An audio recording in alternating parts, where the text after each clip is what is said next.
Nós voltamos a conversar com o senhor Gil Castelo Branco, da organização Contas Abertas. Senhor Gil, nós conversávamos há pouco sobre o caso rumoroso do cartão corporativo, da utilização do recurso público para gasto que era emergencial, de repente virou pessoal e deu na confusão que deu e na enorme crise que deu. Já passados agora 9 meses, a gente sabe o quanto o cartão foi usado de maneira equivocada. Existe um caráter cultural, um traço cultural nessa confusão entre o gasto público e o gasto privado? O senhor é capaz de dizer que existe uma interferência que seja cultural na percepção da corrupção? Na verdade, né, costuma-se até brincar dizendo o seguinte: o primeiro desvio que aconteceu no Brasil foi o desvio de Cabral, né, que ia para as Índias e acabou tendo aqui na costa brasileira, né, e que de lá para cá os desvios então foram se sucedendo. Então há sim um componente cultural. Aliás, em toda a análise sobre corrupção, você tem mesmo um fator cultural, quer dizer, existem certos países, né, em que você já, de certa forma, a sociedade ficou mais tolerante à corrupção. Isso indiscutivelmente acontece. Quer dizer, nos casos de corrupção, às vezes você identifica a falta de leis. Existem poucas leis que combatam um determinado ilícito e isso provoca, então, ou facilita a corrupção. Você tem, às vezes, razões culturais e, às vezes, razões materiais mesmo. Aquela situação do sujeito receber uma fiscalização de um auditor na sua empresa e aí, quando vê que vai ser multado, oferecer-lhe uma propina. Isso acontece no mundo em todo. Então, essas razões, né, que eu diria, né, culturais, materiais, elas acontecem no mundo todo. Agora, no Brasil, a gente tem um pouquinho de cada uma. O brasileiro é tolerante, excessivamente tolerante? Eu acho o seguinte: o brasileiro está se tornando menos tolerante. O brasileiro está se tornando mais participativo. A sociedade brasileira tem crescido. Por isso é que eu não atribuo somente à Controladoria Geral da União. Atribuo ao fato da sociedade mesmo estar provocando, porque mesmo antes da Controladoria Geral da União lançar no portal os gastos com cartão corporativo, já tinha existido, quer dizer, uma avaliação do Tribunal de Contas da União, rigorosa e até cobrando maior transparência neste gasto. Quer dizer, então, nesse caso, muitas vezes a Controladoria haja reboque, embora haja com competência, haja bem. Eu acredito que o trabalho que vem sendo feito pela Controladoria é importante, inclusive no sentido da prevenção.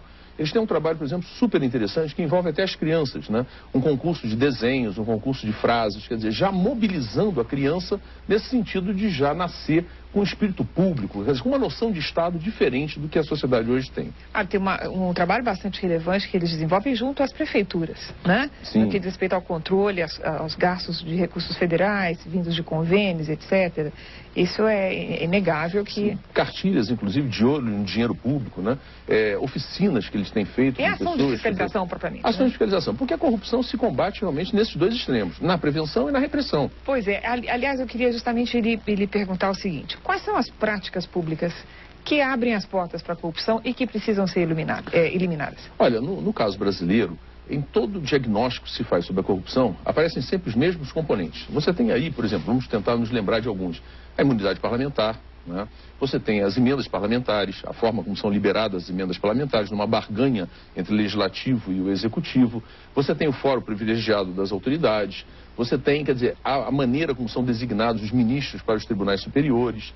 Você tem a falta de transparência, nesse caso, menos hoje na esfera federal, mas ainda nos estados, nos municípios e até nas empresas estatais. As estatais hoje são menos transparentes do que a administração federal direta. Eu até sempre desafio o ministro Jorge Rajan a criar um portal das estatais, porque isso nos faz falta. Nós temos a cada 2 meses... seria uma boa coisa. Nós temos a cada 2 meses uma portaria divulgada pelo Ministério do Planejamento que dá, de uma maneira resumida, os gastos das empresas estatais. E veja só, a corrupção, inclusive, migrou um pouco. Você observa hoje que quase todos os escândalos que surgem sobre corrupção tem sempre alguma estatal envolvida. Por quê? Porque a transparência dos gastos das estatais é hoje muito menor do que a transparência que você observa na administração pública federal direta. As funções comissionadas, né? Os tais cargos de confiança. Comissionadas, cargos excessivos, né? Comissionados, quer dizer, uma administração pública muito volátil, né? A todo momento você está substituindo pessoas, e pessoas que chegam às vezes ali de paraquedas e que não têm nenhum compromisso com o Estado, nem mesmo uma noção mais aprofundada de Estado. Tudo isso que o senhor mencionou nos faz lembrar aqueles preceitos muito importantes que devem ser adotados no setor público, que são impessoalidade, ou seja, imparcialidade, garantir que o interesse coletivo seja colocado em primeiro plano, não é isso? Exatamente. Eu acho que o brasileiro tem uma noção de Estado que precisa ser aprimorada, né? Na verdade, o Estado somos todos nós, né? O dinheiro público é o nosso. Quer dizer, esse conceito, às vezes, o brasileiro ainda não pratica, né? Com muita eficiência, porque ele considera o Estado como algo distante, alguma coisa abstrata. Então, eu tenho a impressão que isso é que nós temos que mudar E a controladoria vem fazendo isso, tentando mudar já a cabeça das crianças, né, para que vejam o Estado de uma maneira futuramente diferente.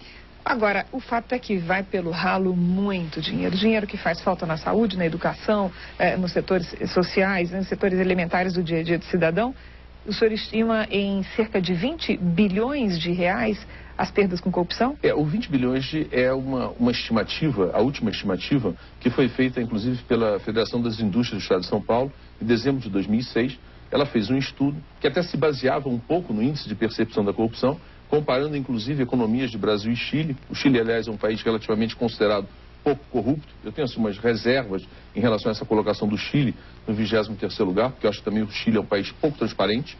Então, quer dizer, às vezes a falta de transparência também pode dar uma sensação de menos corrupção, né? Mas, de qualquer maneira, esse estudo da Fiesp é um dos últimos estudos. Quer dizer, para você ter uma ideia, se nós imaginarmos que ele possa ser levado em consideração, 20 bilhões de reais é mais ou menos o gasto. Eu vou tentar aqui fazer uma soma, seria mais ou menos o gasto do Ministério da Transportes inteiro, cidades inteiro e os 3 ministérios pequenininhos, turismo, esporte e cultura. Ou então, seja, vale 5 ministérios a corrupção. Vale 5 por ministérios, ano. quer dizer, baseado nesse estudo da Fiesp. Agora, se a gente pensar na corrupção mundial, Cristina, aí a situação, por exemplo, fala-se numa corrupção mundial anual da ordem de $1 trilhão. A gente agora está com esse valor na cabeça.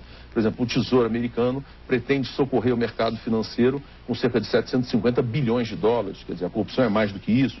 Por exemplo, todo o mundo, né, num ano, gasta com ensino fundamental, gasta aproximadamente 740 bilhões de dólares. A corrupção é maior. Por exemplo, o gasto com armamento. A gente tem a ideia de que o gasto com armamento mundial é alguma coisa alucinante. O gasto com armamento é mais ou menos 1,3, 1,4 trilhão de dólares, enquanto a corrupção é 1 trilhão. Então, quer dizer, o gasto com a corrupção estimado pelo Banco Mundial é também alguma coisa assustadora. Agora, eu acho que não é só a questão, do ponto de vista da sociedade, não é só a questão do valor da corrupção. Esse é o que aparece mais. Mas a corrupção mata. Quer dizer, quando você tem, por exemplo, um episódio como os sanguessugas aqui no Brasil, não é? Em que você superfaturou, comprou medicamentos superfaturados, o que acontece é o seguinte: você comprou, né? Você comprou medicamentos superfaturados, mais caros, e com certeza por isso comprou menos remédios. Não é? E você comprando menos remédios, esses remédios que você não comprou fez falta para uma parte da sociedade. Isso acontece quando você está fazendo um hospital, construindo um posto de saúde, construindo uma escola, e você percebe o seguinte, então, quem acaba sendo mais penalizado é a parte menos favorecida da sociedade. Porque a pessoa que tem mais recursos, ela tem a saúde privada, ela tem a escola privada, ela tem até a segurança privada.